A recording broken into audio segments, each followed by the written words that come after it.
want to know where interest rates are headed. You're concerned about whether now is a good time to start a business. Perhaps you're wondering what the economy is going to be like when you graduate from college. Well, short of a crystal ball, your best source for information about where the economy is headed is published by the Conference Board. The Conference Board is a non-profit group of research and business enthusiasts who collect information and make it available to financial markets, people running businesses, the government, and others who are interested in knowing where the economy is headed. The most famous indicator published by the Conference Board is the Index of Leading Economic Indicators. This index is a single number that averages together information from all corners of the economy to point as to whether the economy is likely to continue to boom or perhaps to slip into a recession. It's a weighted average of information about expectations and behavior across the economy. And it functions sort of as an early warning. That is, when a storm is coming, often you'll notice that animals are anxious or nervous, and their behavior gives you a signal about what the weather is going to be like in a couple of hours. In the same way, the Index of Leading Economic Indicators tells you where the economy is likely to be headed 6 to 9 months from now. The difference between the weather and the economy is that the economy is actually made up by the decisions and choices of the people who are part of it. So to find out where the economy is headed, the Conference Board tries to figure out what people are thinking and doing right now that's likely to influence what the economy will be doing in terms of employment, output, interest rates, and prices 6 months from now. So let's look then at where in the economy we're most likely to get reliable data about what's coming up in the months ahead. That is, which kinds of behaviors and actions and expectations are most likely to have predictive power. The Index of Leading Economic Indicators averages together information from manufacturers, from employers, from financial markets, from consumers in the construction industry.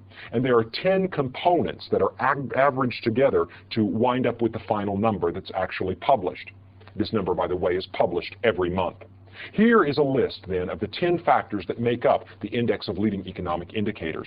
The first is the average weekly hours worked in manufacturing. When that number is increasing, it could be because labor demand is especially strong, and factories are working their workers longer hours to meet increased demand. When that number is bigger, it's likely that the economy will continue to expand. The second thing is the average weekly initial claims for unemployment insurance. When that number is rising, it could be because people have lost their jobs, are having trouble finding another one, and that could be a signal that a recession is coming.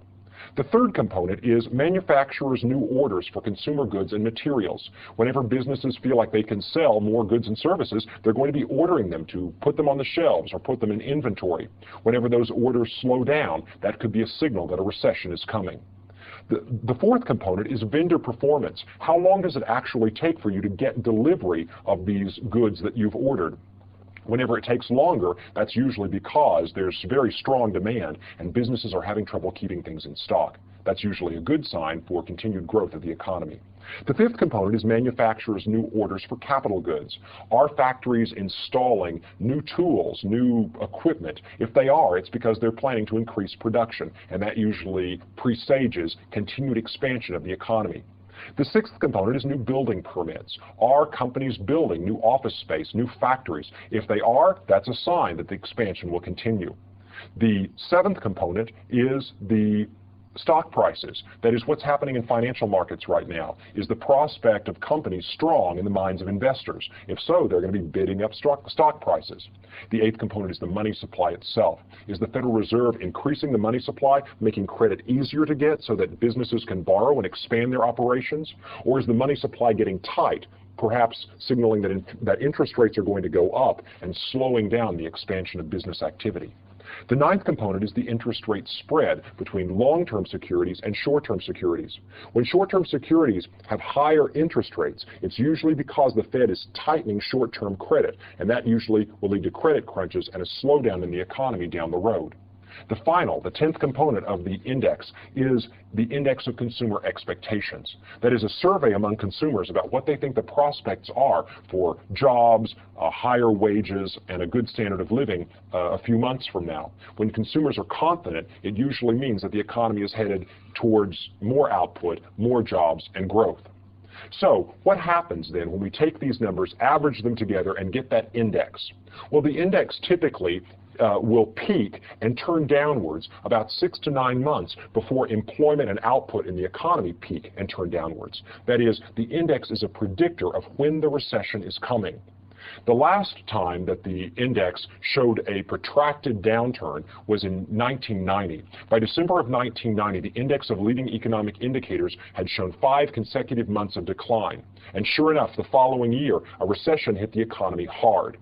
Now, the economy has been booming throughout the 1990s, but here, in February of the year 2000, the index of leading economic indicators has shown the first downturn in many, many months. So the question is, does this mean that we're about to head into a recession? Is the longest boom in U.S. economic history about to end, or is this just 1 month's aberration? You know the answer because you are in the future.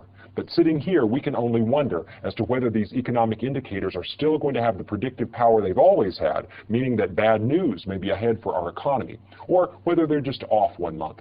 No crystal ball is perfect, but the index of leading economic indicators has a venerable record and is relied upon by people in finance, government, and economic planning to give them insight into what's ahead.